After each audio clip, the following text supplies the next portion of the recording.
NBA is back on a Saturday. 3 big games, as we know, 2 closeout scenarios, kind of where we were towards the end of the week before the players went on strike. So now that everything is back as far as the basketball is concerned in the bubble, we look at both Orlando and Portland, backs to the wall. And, of course, that very interesting series now between the Thunder and Rockets, especially with the reinsertion of the Russell Westbrook dynamic in the Houston Rockets lineup. Let's start in order. We go with a big line here as the Bucks are laying 14. Stay away from that. Stay away from the money line play unless you have a lot of change to sprinkle on Milwaukee. The play is under 226.5. You can get a nice return minus 103 at 888 Sports. The reason is Milwaukee will do their damage in the first half. Orlando doesn't have enough firepower, even if they're going up against Milwaukee reserves, which most likely they will by the middle of the third quarter and the fourth quarter.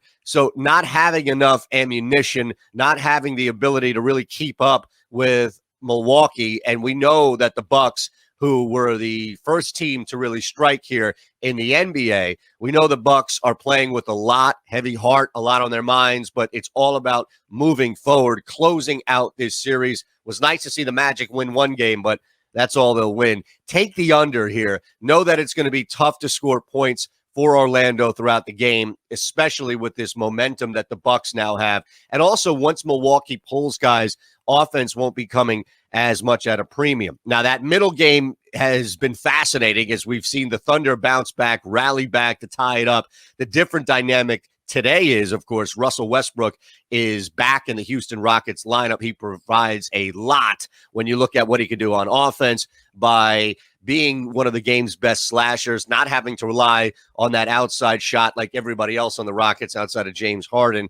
And defensively, he's going to make things much more difficult for Chris Paul and everybody else in the backcourt for OKC. You can get 5 points minus 108 at Resorts or Bet America and take those points all day for the Thunder. I love the Thunder here getting 5. It was at 3.5. Russ has announced that he's back. People betting Houston to move that line to 5. I'll take OKC. I was tempted to go one more time OKC on the money line as it's paid off 2 straight times, but I know my limitations. I'll take the 5 points, cross my fingers, see what happens, but feel so much better that I'm only laying 108 at either Bet America or Resorts. Now, as far as the late game is concerned, we know LeBron James was a voice and a face behind a lot of the movement to strike with the NBA players. In fact, voting along with his other Lakers teammates to go back and leave the bubble. But now it's about basketball, and there is a school of thought that LeBron James would be distracted, that LeBron James wouldn't be focused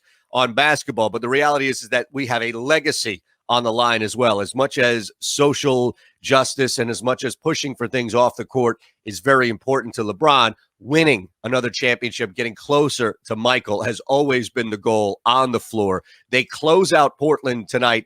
It's a 14-point line. Stay away. We're going to go under again. It's a little tighter here at 222.5, but it's worth it. Minus 105 at Fox Bet. Again, for Portland, no Damian Lillard up in the air there. It's going to be tough for them to rely on 2 guys in Nurkic and CJ to consistently get them points. You have some other guys just kind of there.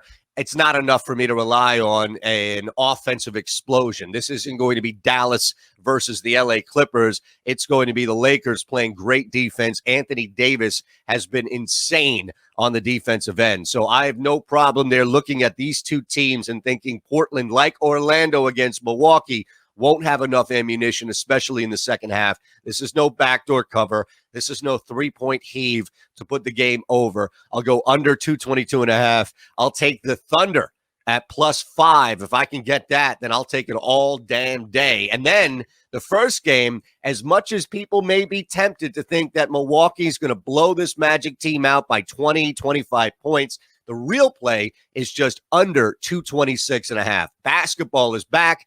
Enjoy the games. For Odds Checker, I'm Eytan Shander.